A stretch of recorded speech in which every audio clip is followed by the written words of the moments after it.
زورېدلی به مړ کېږم، زورېدلی به مړ کېږم، زړه چاودلی به مړ کېږم.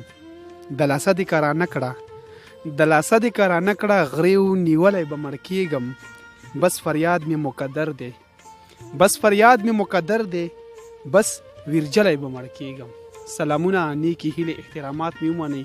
ګرانو قدرمنو، پروګرام دی ستاسو خپل د کلي مازدیګر او زه یم ستاسو ورور ستاسو کوربه سرتاج افریدی. په دې تمه په دې هیله باندې چې ټول به ښه جوړ وئ او د ژوند په ښو شیبو کې وئ.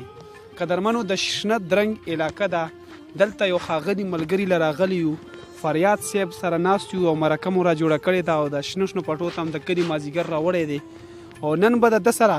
د ژوند په هکله باندې خبره کوو. د کلي مازدیګر کې به د ده ژوند پوښتو، د ده ژوند به پایو چې د ده ژوند څنګه روان دی او څنګه تیریږي. فریاد صاحب، د ټولو ناول خو زه تاسو ته په خپل د کلي مازدیګر پروګرام کې هرکلی وایم، ستړي مه شئ. خدای دې مل شه. ډېره مننه کوم چې په دومره لنډ تنګ وخت کې تاسو مونږ ته ځان را ورسولو، مونږ سره مرکې هڅه وکړه. ډېره مننه کوم، ډېره شکریا ادا کوم. ستاسو هم یو جهان مننه کوم چې دومره لنډ وخت کې دومره ټایم مونږ له ویستو. فریاد صاحب یو څو ضروري تپوسونه به کول غواړي. دا راته ووایي چې ستاسو ژوند څنګه روان دی؟ شکر دی سرتاج صاحب، زمونږ ژوند خو چې کم دی بس شکر دی الحمدلله، ښه په د ژوند په مزو کې روان دی. شکر دی الحمدلله، ښه روان دی. ډېره ښه ده، الله دې وکړي چې ستاسو بقایا ژوند هم داسې په ښو مزو چرچو کې تېر شي، ښه د دوستانو سره. فریاد صاحب، دا راته ووایي چې تاسو ته کله داسې پته ولګېده چې ما کې نن یو فریاد دی او د پښتو د ادبي سفر آغاز مو د کله نه کړی دی؟ سرتاج صاحب، شاعري آغاز خو ما چې کم کړی دی نو د بچپن نه هم د په ما کې هغه ماده وه، هغه مې لرله که نه. په بچپن کې زه چې وړوکی وم په هغه ټیم کې به ما چې کم غزل یا څه شی به مې ټرایي به مې کوله که نه، لیکایي هڅه به مې کوله، خو پوی نه وم که نه. د استاد سره مې ناسته پاسته نه وی شوې او د شاعرانو ملګریو سره مې ناسته پاسته نه وه شوې. نو د دې وجې لږ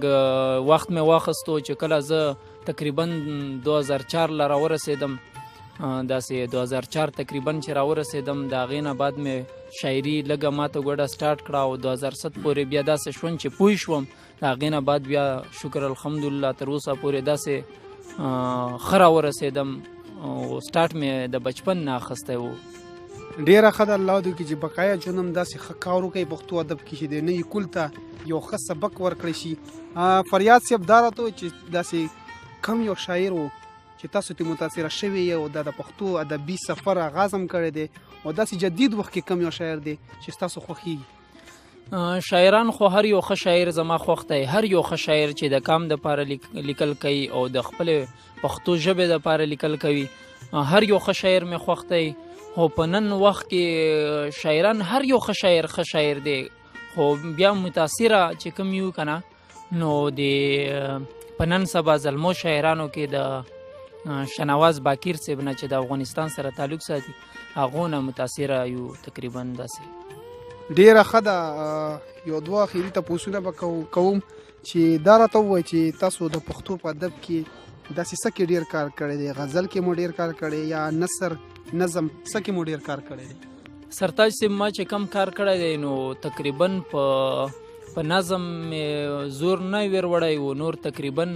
په غزل مې چې کم زور ویر وړی نو مکمل مې غزل لیکلی دی. بیخي نظم باندې ما چې ته زور نه ویر وړی چې نظم سوچ مې کړی، غزل مې ډېر لیکلی دی.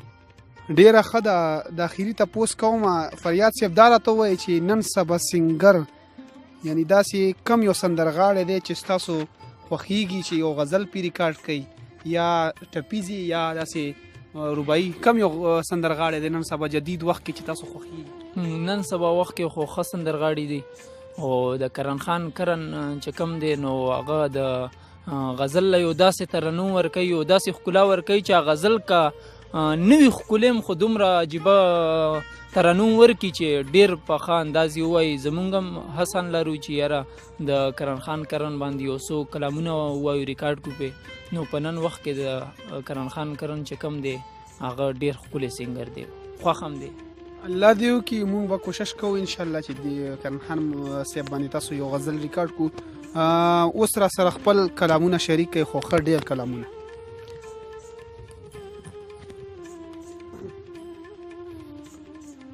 غزل نه مخکې به سرتاج صاحب یو څو شعرونه یې ته ووایم چې کاکړي صفات د غیرتي خلکو کړه، کاکړي صفات د غیرتي خلکو کړه او بیخي ونه کړې بېنانګو صفات. مننه. او که ګورې هر څوک کړي صفات د ښکل یو، که ګورې هر څوک کړي صفات د ښکل یو هیچا ونه کړو بادرنګو صفات. ډېره مننه. او بل شعر و پکې وایي چې د کام بچی دی په غلطه بوتلل، د کام بچی دی په غلطه بوتلل و شاعره پرېږده وایي بانګو صفات. ډېره مننه، ډېره مننه. غزل به یې ته ووایم چې غزل مطلع عرض کوم چې زما یې د زړګي د ورانېدو کیسه کوله، زما یې د زړګي د ورانېدو کیسه کوله او یو چا یې د وربل د جوړېدو کیسه کوله. ډېره مننه. او شعر دی چې په خوند یې د وصال خدای ګو پوه شوی چېرته نه یم، په خوند یې د وصال خدای ګو پوه شوی چېرته نه یم و لحظه کې به یې درې ځلې تلو کیسه کوله. ډېره مننه. او بل شعر دی چې زما یې پر هرونو باندې مالګې دوړولې، زما یې پر هرونو باندې مالګې دوړولې او محفل کې چا د تېرو زمانو کیسه کوله. ډېره مننه. او دا بل شعر دی چې ګران صاحب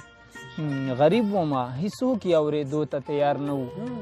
غریب ومه هیڅوک یې اورېدو ته تیار نه وو که ما ورته سترګو د لیدو کیسه کوله. ډېره مننه، ډېره مننه. غریب ومه هیڅوک یې اورېدو ته تیار نه وو که ما ورته د سترګو د لیدو کیسه کوله. او بس وخوري چې سوي ګنې نهر رانه وده شي، بس وخوري چې سوي ګنې نهر رانه وده شي او یو خان ته پرون کونډې د بچو کیسه کوله. ډېره مننه، ډېره مننه. بس وخوري چې سوي ګنې نهر رانه وده شي یو خان ته پرون کونډې د بچو کیسه کوله. او دغو شعرونو مقطع چې فریاد هم خپلې اوښکې په لمن را پاکولې، فریاد هم خپلې اوښکې په لمن را پاکولې چې ګرانې ورته کله په سلګو کیسه کوله. ډېره مننه، ډېره مننه. یو بل کلام به څه شریکم چې مې بد د وطن وایي د هغو خولې، چې مې بد د وطن وای د هغو خولې او که هر چرته یې خودي د ماتېدو خولې. مننه. چې مې بد د وطن وای د هغو خولې او که هر چرته دی خودي د ماتېدو خولې. او هر یو کاڼی په څېر نه خیجي متل دی، هر یو کاڼی په څېر نه خیجي متل دی او پېژندی شي د سړو نه سړو خولې. ډېره مننه. هر یو کاڼی په څېر نه خیجي متل دی پېژندی شي د سړو او نه سړو خولې. او ښه پوهېږي چې وطن مې لاهو کېږي، ښه پوهېږي چې وطن مې لاهو کېږي خو بند کړي یې دي څوکي پیسو خولې. مننه، ډېره مننه. او دې حالاتو هغه خولې هم په جړا کړې، دې حالاتو هغه خولې هم په جړا کړې خدای ګو نوې باز بیخي د جړېدو خولې. مننه. دې حالاتو هغه خولې هم په جړا کړې خدای ګو نوې باز بیخي د جړېدو خولې. و په دې زارو په قربان یې ما تېروځه، په قربان یې ما تېروځه نه دي دغه سندرو ټاپو خولې. مننه، مننه. او آخري شعر یې دی چې د زړه د تل نه نه وي نو فریاده، چې د زړه د تل نه نه وي نو فریاده او څوک د ستړی ځان نه نه کا په توبو خولې. ډېره مننه، ډېره مننه. بلنګ صاحب چې کوم غزل خوښ دی هغه به ته ډالې کوم چې بیا خو به څه نه ساتم، بیا خو به څه نه ساتم چې چا زړه نه ساتم، بیا خو به څه نه ساتم چې چا زړه نه ساتم. او پښتون په څه شومه بیا، په څه شومه بیا چې میلمانه نه ساتم. مننه. پښتون په څه شومه بیا چې میلمانه نه ساتم. او زه سه اعتبار ملګرو، زه سه اعتبار ملګرو په ژوندانه نه ساتم. مننه، ډېره مننه. او بل شعر دی چې هر څوک چې سپین را لګي، هر څوک چې سپین را لګي زړه کې تیاره نه ساتم. ډېره مننه، ډېره مننه. هر څوک چې سپین را لګي زړه کې تیاره نه ساتم او ورځه په مخه دی ښه ورځه په مخه دی ورځه په مخه دی ښه خلک کاږه نه ساتم ډېره مننه او زه خپل ضمیر او عقل زه خپل ضمیر او عقل چرته وده نه ساتم ډېره مننه زه خپل ضمیر او عقل چرته وده نه ساتم او یو شعر دی کې سورماني غوندې چې ستا بېلتون نه وروستو ستا بېلتون نه وروستو جیب کې رانجه نه ساتم مننه او یو شعر دی که نه سرتاج صاحب چې څه پنجابیانو ساتم څه پنجابیانو ساتم چې پښتانه نه ساتم ډېره مننه څه پنجابیانو ساتم چې پښتانه نه ساتم او مقطع یو دغه شعرونو چې فریاد چې نه مړ کوي فریاد چې نه مړ کوي داسې باڼه نه ساتم ډېره مننه فریاد صاحب که ترنم کې ورسره تجربه ډېره بخیر ترنم کې خو ترنم کې به ورته پاتې راشم او نور کلامونه به یو کلام بلم در سره شریکم پوه شوې یو وختینی کلام په کاپي کې کتاب کې روغی کلام مطلب چې څوک چې دا ستا ګریوان ته لاس اچوي څوک چې دا ستا ګریوان ته لاس اچوي او دا به زما ګریوان ته لاس اچوي مننه څوک چې دا ستا ګریوان ته لاس اچوي او دا به زما ګریوان ته لاس اچوي او د ګناهګار ګریوان خو نه نیسي څوک د ګناهګار ګریوان خو نه نیسي څوک د بې ګناه ګریوان ته لاس اچوي ډېره مننه ډېره مننه د ګناهګار ګریوان خو نه نیسي څوک د بې ګناه ګریوان ته لاس اچوي او شعر دی چې زمانه غواړي هغه تیر وختونه هغه تیر وختونه او زړه د هوا ګریوان ته لاس اچوي ډېره مننه زمانه غواړي هغه تیر وختونه او زړه هوا ګریوان ته لاس اچوي او شعر دی سرتاج صاحب چې څه به ایثار شي په ګریوان د بل چا څه به ایثار شي په ګریوان د بل چا چې د بابا ګریوان ته لاس اچوي ډېره مننه ډېره مننه څه به ایثار شي په ګریوان د بل چا چې د بابا ګریوان ته لاس اچوي او شعر دی چې زړګي ټینګ شه کبرجن جانان ته کبرجن جانان ته او نن به بیا ګریوان ته لاس اچوي ډېره مننه ډېره مننه زړګي ټینګ شه کبرجن جانان ته او نن به بیا ګریوان ته لاس اچوي او مقطع چې فریاد هر سړی چې سم شي نو بیا فریاد هر سړی چې سم شي نو بیا څوک به د چا ګریوان ته لاس اچوي ډېره مننه ډېره مننه بالکل به شریکم وختي مې دغله وویلو امجد صاحب فرمایش و وایي چې یی چې نن چې وران راته کاته کړل دا دې ښه ونه کړل نن چې دې وران راته کاته کړل دا دې ښه ونه کړل و جانانه هر څه چې دې وکړل دا دې ښه ونه کړل مننه نن چې دې وران راته کاته کړل دا دې ښه ونه کړل و جانانه هر څه چې دې وکړل دا دې ښه ونه کړل او دا خو دې ښه وکړل بارانه چې راوورېدې دا خو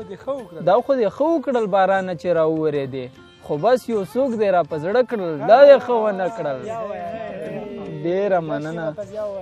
چې دا خو دې ښه وکړل بارانه چې راوورېدې خو بس یو څوک دی را په زړه کړل دا یې ښه ونه کړل نو شعر وایي چې اغیاره خامخا بدل به درنه اخلي یو ورځ اغیاره خامخا بدل به درنه اخلي یو ورځ چې د بې کوره پښتانه کړل دا دې ښه ونه کړل ډېره مننه اغیاره خامخا بدل به درنه اخلي یو ورځ چې د بې کوره پښتانه کړل دا دې ښه ونه کړل او شعر و پکې چې د یو محفل نه نفرت په نیت ناترسه اشنا د یو محفل نه نفرت په نیت ناترسه اشنا چې ما راتله کړل او تا تله کړل دا یې ښه ونه کړل ډېره مننه ډېره مننه او اخري مقطع یې وه چې ما خو ویل فریادوي به تل ساړه غمونه ما خو ویل فریادوي به تل ساړه غمونه او تا غمونه راتاوده کړل دا یې ښه ونه کړل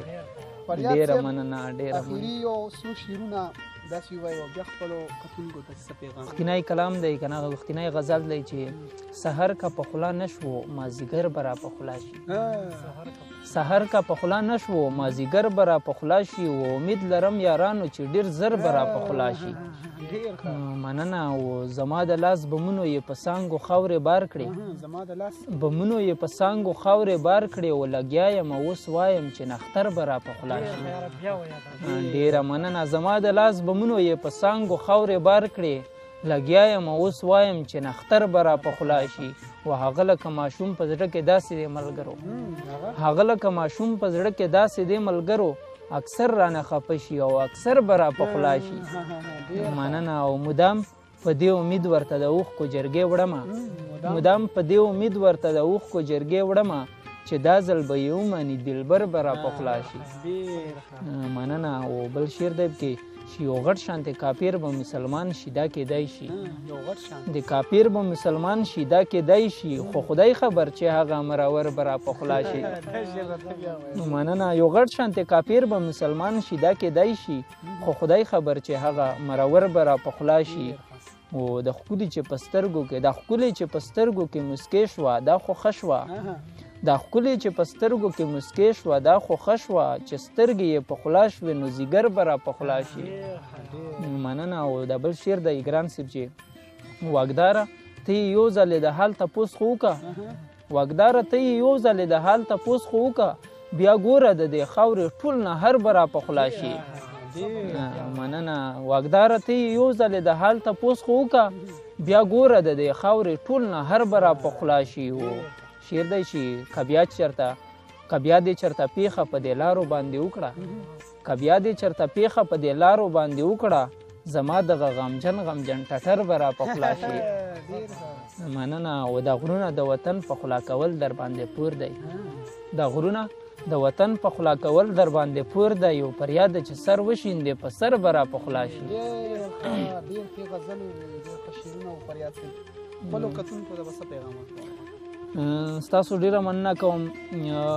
ملګریو له کتونکو له دا پیغام زه ورکوم چې هر یو شاعر هر یو ادیب مهرباني ده کوي چې د پښتو د خپل کام خیال د ډیر وسوتي ځکه چې په نن سبا وخت کې کوم وګورو نو په هر طرف د پښتو نه خل ډډه کوي که نه بعضې خلک ورته جرم هم یایي چې څوک پښتو ویایي چې دا مجرم دی که نه لکه د بعضو خلکو نظریه داسې شوه که نه هر سړی مهرباني وکړو ټول کتونکو له دا ووایم چې مهرباني وکړو چې د خپل پښتو د خپل کام د خپل زبان ډېر قدر وکړو ځکه چې دا نه مشرونو ډېرې قربانۍ ورکړي د دغه زبان دپاره د دغه ادب دپاره د دغو محفلو دپاره مهرباني وکړو مننه ډیره مننه ستاسو یو جهان مننه کوم فریاد صاحب چې دومره ټایم موږ له راکړو قدرمنو دا زموږ سره فریاد صاحب چې د شنه درنګ علاقې سره تعلق ساتي ډېر ښه شعر لیکي غزل لیکي او الله دې وکړي چې دا شعرونه ستاسو خوښ شي او مخ ته وړاندې لاړ شي د کلي د مازدیګر د اړخه نه د بلې مرکې پورې د لوی الله په امان